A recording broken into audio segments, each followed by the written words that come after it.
Hi, I'm Seamless, and it's totally Wednesday, which means it's time for a new viewer track review video. If you'd like to have one of your songs featured in one of these videos, head on over to the Discord channel. It's linked in the description of this video, where you'll find a channel that has rules and stuff to help you submit the tracks and get them into a position where I can randomly choose the 7 of them that get picked and played every week. There's also a bunch of totally cool and friendly mods who will help you out with naming stuff and will tell you if the thing is or is not, you know, acceptable one way or another. I love those guys. Anyway, coming up first, we have Nagini N.A.T. It's a long name, and the song is called Fusion. Let's have a see at what this sounds like. And also note the time.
Neat. This had a lot of really good structure to it. Like, the mix in certain sections was good, like really good, and most of it you tend to have the knowledge necessary. Like, even in the beginning when this like cut itself in, it did so in a way that showed that you understood how to make impact, and that's good. Good. Hello, microphone. Boop. Boop. Okay. Yes. Yes. What now? Okay. I might have lied about yes. I don't know yet. Okay, good. Yes. Anyway, then this ride came in. This ride symbol, hi-hat, kind of high frequency sounding thing you got going on here is very, very that. And it's so much that it's overpowering until you get to one of these. These sections are probably the most well-mixed part of the track, and I wonder if you feel that way too. Like, this bit made sense too, but primarily it was this bit that was like, okay, now I get the mixing decisions. The problem is that those mixing decisions don't really make sense outside of there. And it basically just creates this kind of odd sensation of just kind of like waiting to add up to a thing. And then when it does, you're just kind of like, okay, yeah, cool. But the way that I would want to even this out is almost not to use the same sound in there.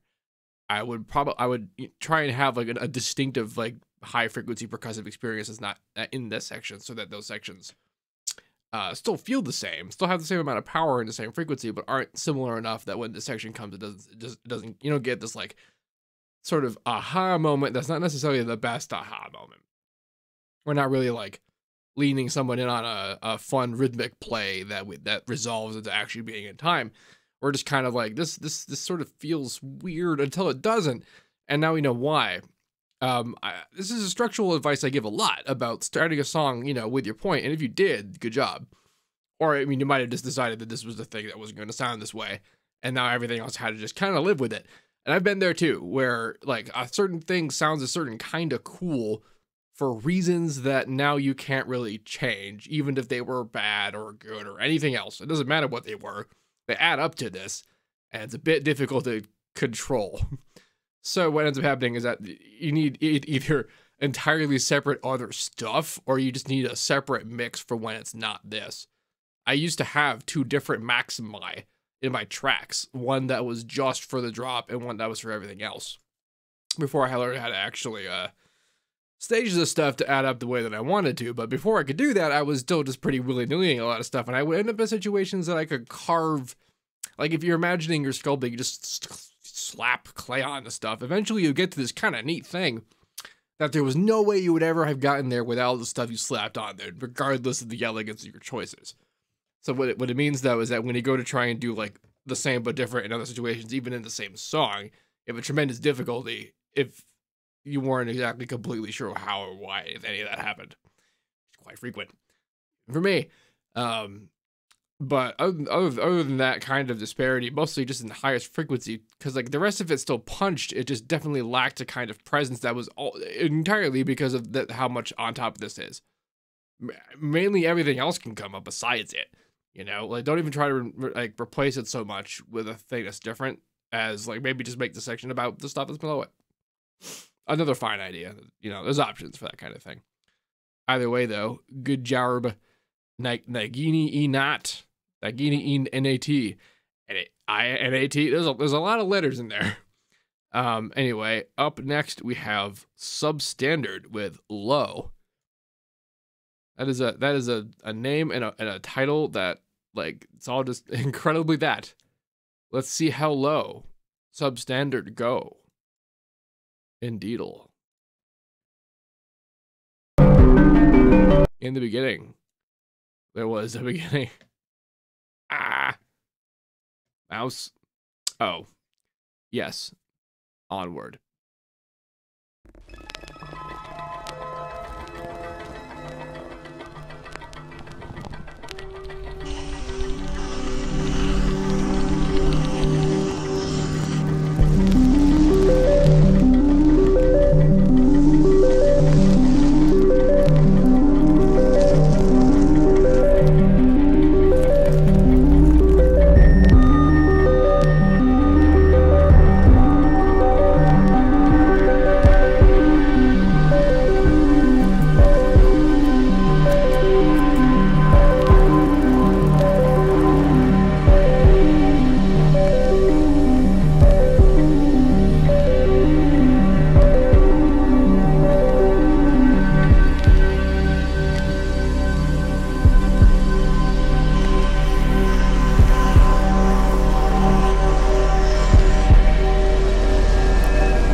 That was fantastic. That was great. That was just freaking cool.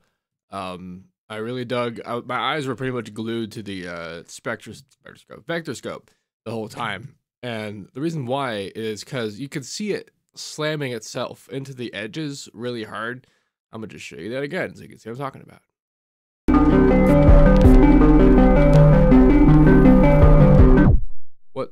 Whoa. What's fun about seeing that particular experience is that that's what it looks like when a thing clips, but this track was not clipping. In fact, not only was it not clipping, but did you notice that the curvature didn't get overly sharp? In fact, it was pretty smooth more or less the whole time.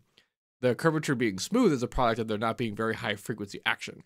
And in fact, a few times we saw some fun results like this.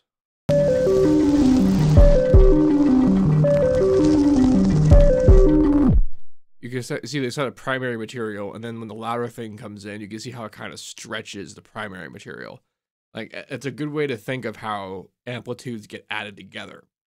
It isn't so much, I mean, it is an individual signal, but what we like to think of it as is like kind of like a signal on a signal.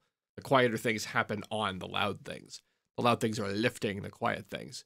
Where are they lifting it to? To 0 dB. And when it gets interacted into it with it, stuff tends to happen. And a lot of that stuff tends to be the clipping we've experienced in almost every other song that ever gets sent in this channel. And this is the one example I've seen yet of something doing that intentionally on something that's dark and quiet and actually being dark and quiet and not clipping. It isn't clipping. It's actually doing the good job of caring about the shimmy and the shammy of the frequency gate, the band limiting job, and making sure that your oversampling is accounting for your intersample peaks. In fact, let's actually get a look at what those look like, huh? Go back to view. That's not view.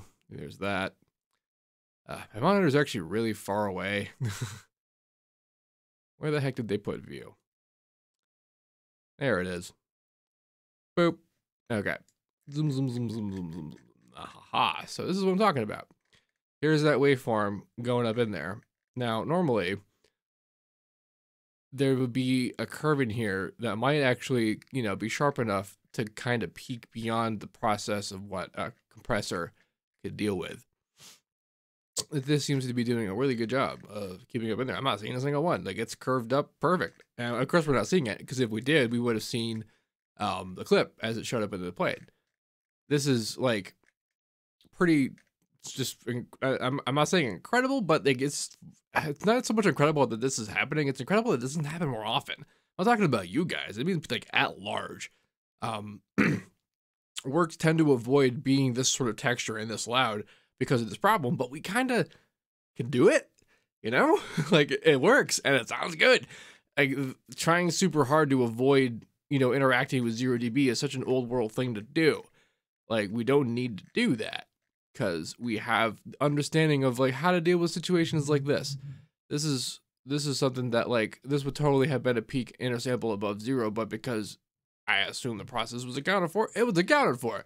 Either that or just by the virtue of just not generating material that would do that, but would add up into like, I mean, we can tell it's not really doing it. We can see the evidence of what the oscillation would be in this other in the other channel. That's the stereo, by the way, that we're looking at. But all right, enough gushing at how good the the limit on this track is. It's a neat musical expression, and I like how it's not trying to blossom into something super. It just kind of does what it does and proceeds to like move on, or it doesn't rather, like move on in the sense that it ends and let something else happen. I mean, the only times that I've ever done anything like this were mostly for video game soundtracks, and before dynamic music was about. This is the sort of thing. This is the sort of thing you do. You do a little vignette that might sound pretty good looping, doesn't like it would just and you would never really get bored of it because it didn't really do much. It didn't do much to like threaten the atmosphere beyond adding to it. And then you just have other things that are similar that you trail off into and crossfade in between and start and stop and that sort of deal. Like nowadays we basically have all the parts broken out. Like the actual mixing and making of a song happens in the game. The game engines are basically DAWs. Like that's how far that's gotten. Anyway, yeah. So good job on this substandard. It's actually very above standard. All right, up next we have Thingythekid. which is a name that speaks to me because when I was younger, I had a character in EverQuest I named Thingy out of a desire to make a name. Just get the name made. I honestly didn't care. But it's kind of interesting to see Thingy live on in a naming scheme that anyone else would ever choose. The song is called Nearly. Let's have a listen.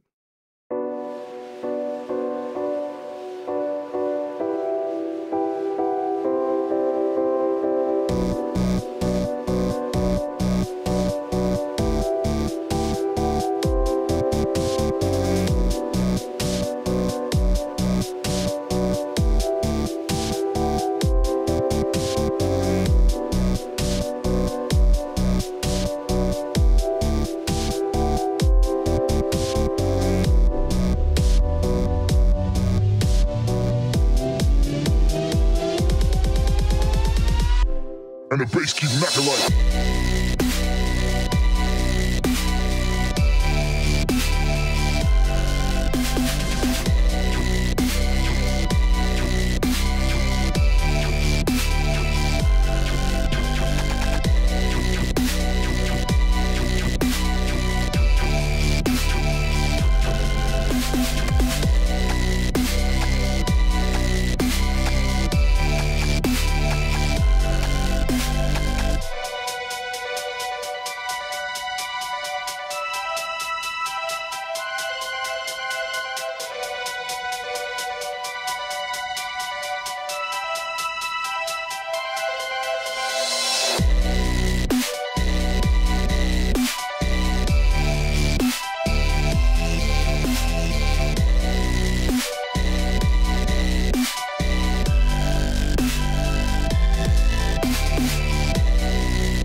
And the bass keep knocking like.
Fun. All right.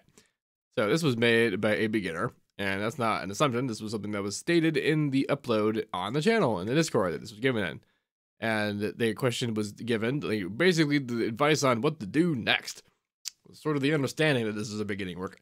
I'm gonna give advice based on where I would have gone, where I hear, like last time I was here.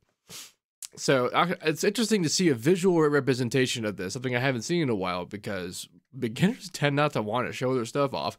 But this is right here why we like the high pass stuff. And mixing in general, like this big old miasma of noise has basically no purpose and only serves to add and be problems to this. And we want this to be solid and perfect. And in service to being solid and perfect, we also want to separate our subs. And this is a nice visual representation of why. This like fun sounding good bass sound, you know, has this phase cancellation thing going on, which is what this visual is looking at right now. That kind of wop wop wop wop wop wop sound in a thing when you detune it. This is the visual result of that. And we can see here the frequency that is the fundamental tone of the bass, the sub bass. This thing is phase canceling, and it's coming out as a weak, not consistent sound. The way it does it is consistent, and that's nice, but like, oh no, it's not so much. This is solved by, you can still have a sound here, or have whatever sound makes whatever's going on, but you just high pass it. You put a big old high pass on it. You high pass every single thing in the song that's not the kick or the drums, or rather the bass. The one sub bass, mind you, because the rest of the things that are bass that make higher frequencies than literally just this one, maybe the one above it, you just high pass that away. And you do that because you're going to replace it with just a whole brand new one that will do, the job will be to follow it on the bottom and be the consistent solid sine wave of whatever it is you're playing. Like it's the plate that's on top of the cake you made. It's not even really the part of the cake. It's like the foundation of it. On top of that, let's talk about literally on top of this actually kind of cake looking thing I just described. The material you have musically and production, like timing wise, all of this is pretty solid. The things that are missing are A, some stuff about mixes, which you might find to be easier when you have a solid sub, and B, stuff like noisy, backgroundy, vocal choppy stuff. I don't even necessarily mean specifically like the Skrillex style of chopping up vocals. I mean just having any vocals at all, having more than just the one staying like in the middle of the drops. Like if you listen to like any given Zomboid, Disciple, Firepower track, and pay attention not to the bass or the kicks or the snares, and listen to literally everything else, and notice how many more other things else there are. This is important to notice because when you do have more than the elements you have, you don't have to push the elements you have so far. You don't need to make any one individual element so loud or clanging or any of that, because you have like 3 or 4 rando other things going on that are also kind of contributing to the noise field, which just doesn't really have so much. That's something else that pretty much all tracks have, is basically like a big old white noise contingent that's kind of up here and not down here, again with the high passing. But the filler of it isn't just that it's white noise, it's that also there's a bunch of this other stuff that's going on that all has reverb and stuff, and it's all coming in together and being sidechained and yada yada. That much is all straightforward at that point. But the sort of meantime thing is you want to be able to separate it by, you know, high passing all your stuff. That'd be a really big improvement on having to fight these things, and it might be hard to tell if you haven't actually gone to a show. This is a weird thing to say, but when I got to this part in my own production career, I had a song, I had a dubstep track. It was Resolve. That was that track. Was it that track? Yes, it was that track. And I did a version of it where I cut everything up the way I just described and separated the sub. I had not done that for that track. And the reason I attempted to do this, because I wanted to see once and for all if this was really worth doing. And I concluded at the time that no, it was not. Because not only did I not perceive a difference, I appeared to lose power. Which there were reasons why that happened that you can contend with, but they're a bit advanced beyond just now introducing the idea of doing it. The thought, though, is I didn't get it because I couldn't hear the sub the way you're supposed to, which is to say, I was not feeling it. I wasn't literally being attacked by it out of a cone the size of my body. And when I went to finally a show that was big enough and Skrillex enough, because it was Skrillex, I heard what an actual competently solid low end sounds like and why it's like that. And because Skrillex is cool and he DJs other stuff and rando songs from different eras, I also got to hear what it sounded like when it wasn't that. It's not like it was bad, but it wasn't the experience. And that's why that stuff's like that. It's also why it's built around this whole, like, I keep bringing up whenever I talk about any of this stuff. And it's because the project for making one of these tracks is making something so, like, inhumanly perfect and impossibly harmonic and unbelievably coherent and still be having it move. Like, so many of these things are magic tricks because we are attempting to do the impossible. We are attempting to make something move without moving it. And, like, we're not really doing that, obviously, but we're still doing all the stuff in between without, you know, really this best. It's basically martial arts, but for audio. And the sort of result of this, though, is that there's a lot of weird little foundational techniques that build up to a perfectly added up machine. That previous track, for example, I noticed in your track that you didn't really push it all that hard on your master. Like, the limiting had a lot of dynamic range, and it was pretty smooth all the way up through. And I was looking at the vector scope, looking at the things. It's just very, you know, hands-off and careful. I don't know how much you were even attempting to master or whatever this, but the comparison to the other track is like, that's what it looks like when you're doing the magic trick right, where it's essentially coming down at the right speed at the right time to be that loud, but not destroyed or devastated. But that was for that track whose purpose was to not be devastating.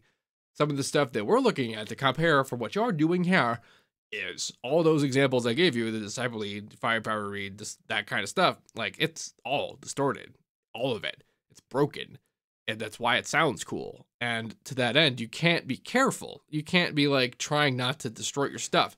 Every piece of advice for mixing you're ever going to get from someone with a Grammy who made movies or pop star stuff will tell you the literal exact opposite, and that's because the stuff they're making requires the literal exact opposite. They're not making this. This is not relevant to that discussion, and that discussion is not relevant to this. So that's also something that's important that you should do at this level, is get that stuff out of your mind as the idea of it being some kind of, like, standard or requirement. Most of the coolest stuff that you're having to emulate was created by someone who intentionally ignored the rules, and that's how we got the cool thing. So, that. Good job getting there, though. You got the foundation, and just not that many more steps to something, like, you know, comparable. Not even kidding. Like, I gave you a lot of advice, and there's a lot of stuff to understand about the stuff I said, but you don't kind of need to. Like, you could understand, and you could, like, use it to serious effectiveness, but you also can just kind of do it and sort of just go hard and try a lot of weird stuff, and, like, that can be just as effective. So, yes, but that is my advice. Good job, Thingythekid. Coming up next, we have Diffuse by Aestho. Like aesthetic, but Aestho. Aestho. Wow. Like, that's not even the... I know how to pronounce that one. I just, like, have a physical issue making my face do that. Dang. Good name. All right, let's see. Let's see what your song sounds like. Aestho. They're gonna diffuse your name.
like it just ended, but then it didn't just end. Like it just broke and stopped, but it also had a cool kind of tailed sort of hidden ending.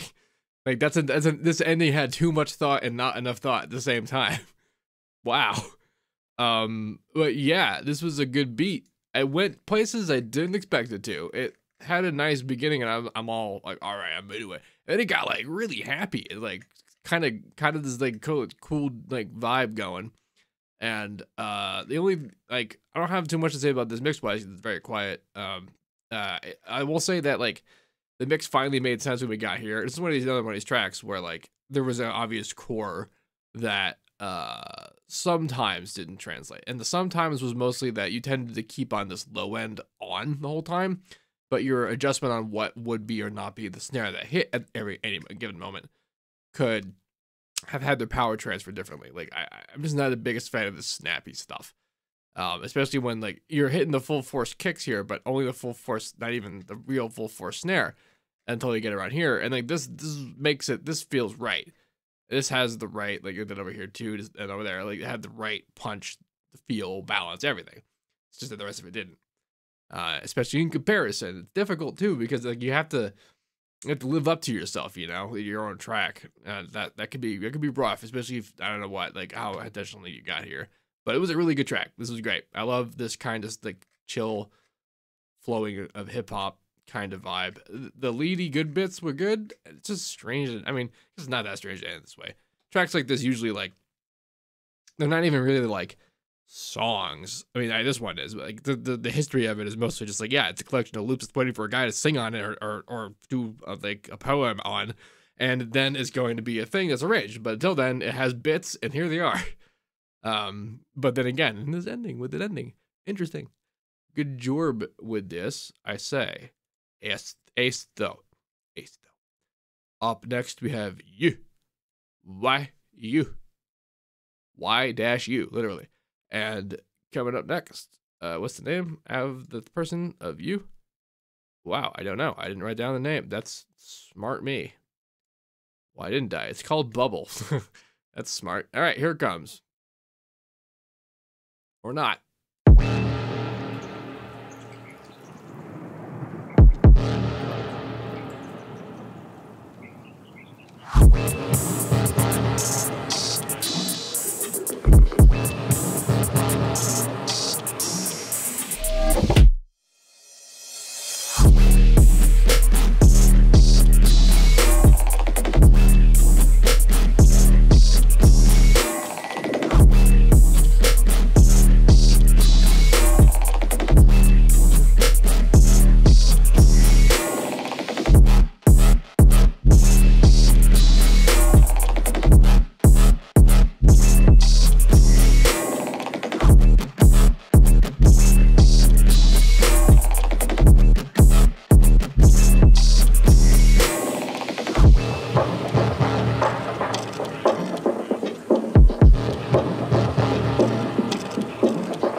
Another track that went places I didn't totally expect. It felt like it was gonna get vaguely breakbeaty. So this is I like this trappy kind of hat thing going on, because it's a good solution for when you might have a hat that's like too much in one spot. Just don't leave it in that spot. And why is it in that spot? Because that's the pitch it is. So if you change the pitch, then you get the spectral presence of the thing without having to do something like devastating EQ or anything else. And then it got super good, like solid trap-tastic stuff. And again, maybe you feel like it was gonna go a kind of funk place, which I tried that a lot before, like before trap was trap. I was trying to do regular hip hop, and I would do breakbeat stuff because I wanted the funk side of it to be the thing. But it was already very clearly being dominated by like the drum machine stuff and this style of thing. So that never took off. So here's someone doing essentially this, and then it breaks into this, and this is neither of those things. And it's a fun one though. Like it's a good. I don't really have anything against this other than it definitely came out of left field for me. And I do though appreciate its brevity. Not because I'm like, oh, this track sucks. Like, simplicity could be a difficult thing to just live with for a long period of time, and who says we have to? Who says the songs have to be that long? There are people who do say the songs have to be certain lengths, but guess what? The old world lengths were from the old world, and for old world like marketing targets that have nothing to do with the way algorithms work now. So we don't really gotta care. It's mostly about what we think sounds rad. And if you think this sounds rad, I will agree with you. There's basically nothing technically incorrect about this. I don't even think it peaked. Nope. So, like, you definitely had your stuff accounted for within this. You know, now that we kind of did that the first time, I actually kind of want to see now what because this one had enough kind of high frequency stuff that, yeah, so it is very well sort of accounted for. And what I find that's interesting about this is that, like, when you have a limiting option that does a good job of accounting for the really high frequency the high frequency peaks, is that you'll see, like, I don't know if you saw a second of it, like, it doesn't really interact that heavily, does it, huh? But like the bits that did got kind of symmetrical, like the ones that the wave tends to kind of interact with it in a way that appears like, oh, it very luckily happened to interact in a way that did not make it have to be between the points, but that's because of oversampling, and it was forced it to be this way. And like, so look at that, like point is like on the point. Like in reality, there was a lot of cajoling to make that be the case. It's just that it happened very fast, and it worked. Neat stuff, right? All right, boink. Excellent track. I prefer this style over most modern interpretations of pretty much any part of this. Like, I like that this kind of thing can still progress and that they're still interested in making it. Let's just put it that way. Oh yeah, and I had a kind of thought about the cool texture this had for pretty much until this section started. One of the ways I was going to describe that was say this sounds like what the Doom soundtrack would have been if they went with the hip hop trap route instead of the metal electronic route. Anyway, coming up next we have "Exiled from Hell" by Vahid Mahdiun. Vahid Mahdiun? It's spelled Mahdiun, which I just now figured out could be pronounced Mahdiun. Vahid Mahdiun. Exiled from Hell. So you think that'd mean they come back here, but that assumes a sort of finity to things that we don't really know about. Anyway, coming up, let's see what it's like. And also note the time. Yes.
All right.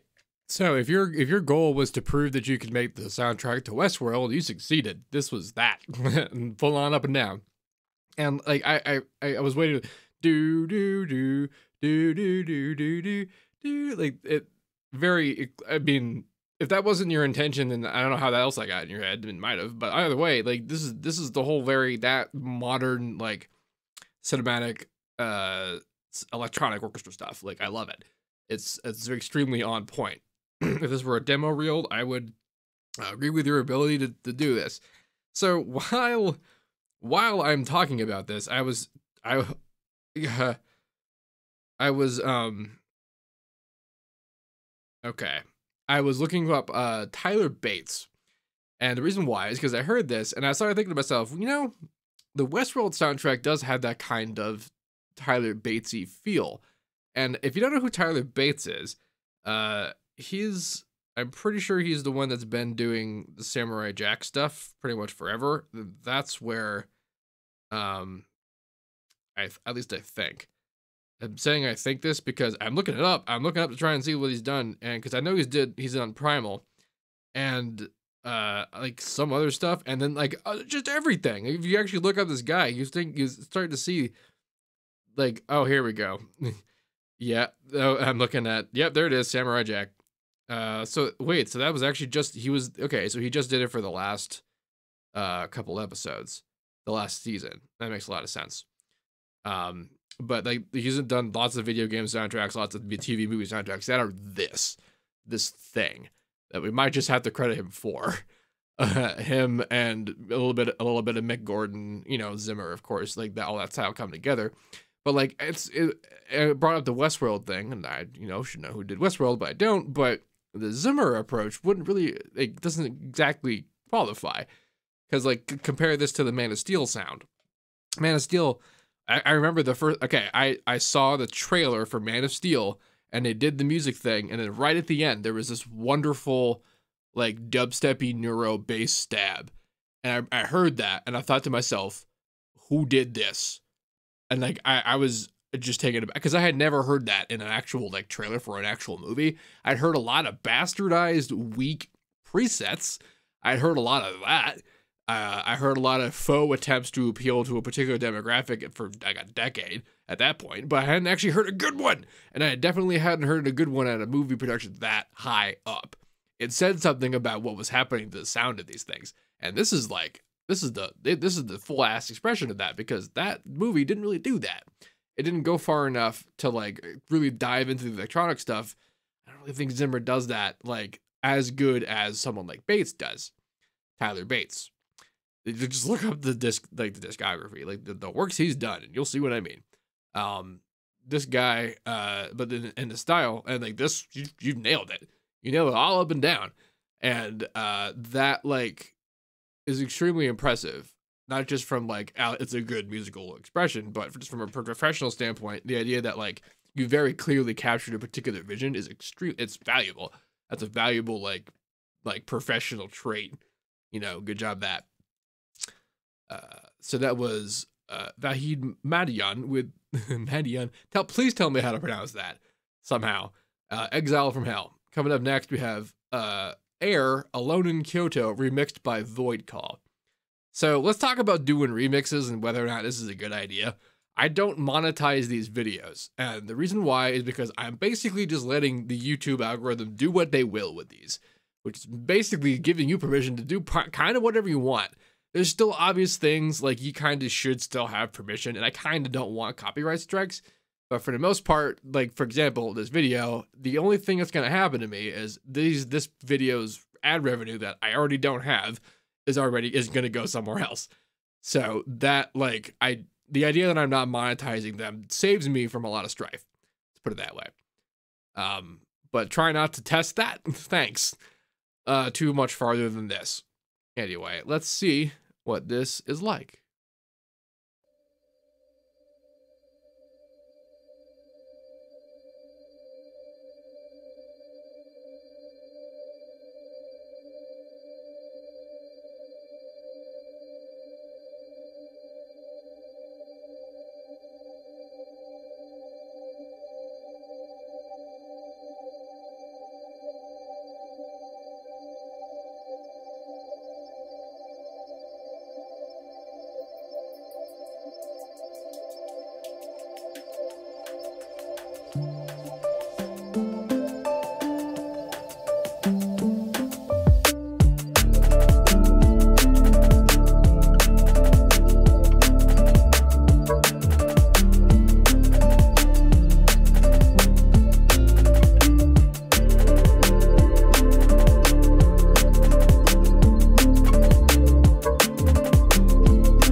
Now we're listening to all of it.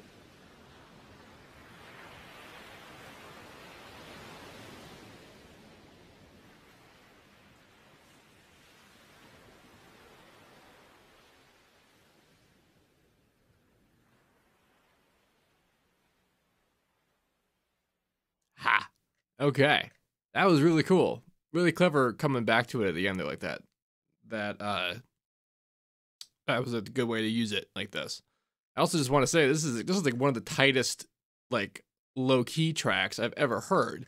Like I don't listen to a lot of like, you know, what I would consider easy listening, and this is like just the edgiest of it. That snare in particular does so many things right. Like it doesn't have the ridiculously snappy fundamental that the things I tend to do have, but it has such good relativity to everything else that it's wonderful. And one of those relative things is what it does in the vector scope. So check it out. Like look at the rest of the material, and then look at what the snare looks like compared to it in the vector scope. Like really look at it.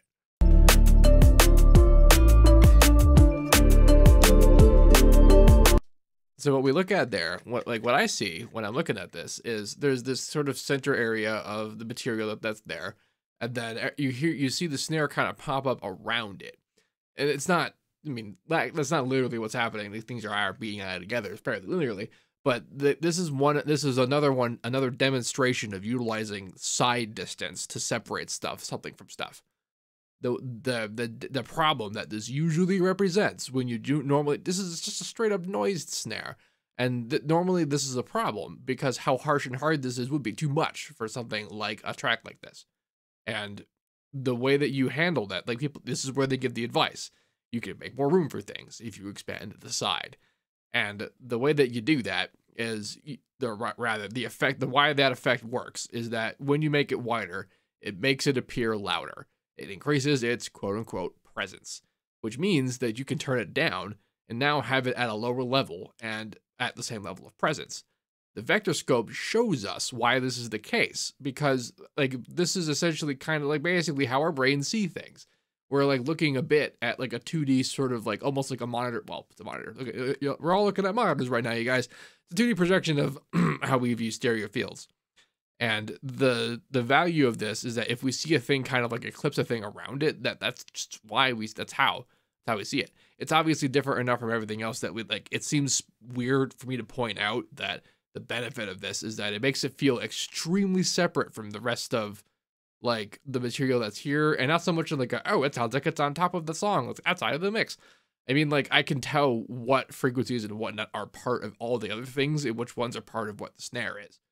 And that seems like such a weird thing to focus on, but what are we talking about when we say or want a thing to cut through a mix? We want that. We want to be able to identify its selfness away from it. And like we think we can a lot of times when we hear other people's songs and we imagine what the sound was or what it looked like or how it was built, and we attribute a lot of sounds and other things that are happening to one thing when it's not just one thing. This is an example where it's just one thing, and it's really cool.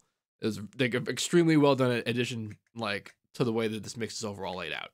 It's very like a really good example of how you can do that. The rest of the material definitely had presence and width and whatnot, but to get this guy being so far around it, but not too loud. Notice that when it splashes on the outside, it's not as bright. It is part of that is that it's not spending nearly as much time there, but notice how like the hats and stuff are also almost gone. They're practically invisible, literally, but it's not as though we ever have a hard time hearing them.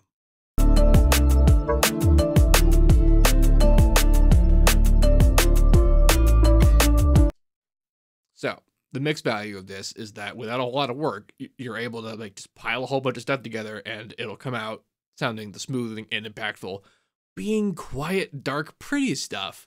I didn't have to crush anything here. I mean, you didn't either, but the point is that like less crushing is required when you're utilizing your side. And this is what the people who make that kind of advice are talking about. You're able to actually use less level and still make things sound crazy close and big and large if you get weird with your side. So good job, that good remix all around. I again dug how this kind of played out. This is how you do a remix. This is really how you do a remix. All right, If you guys have any questions about this, please let me know. Don't forget to like, comment, subscribe, and all that good stuff. And as usual, have a nice day.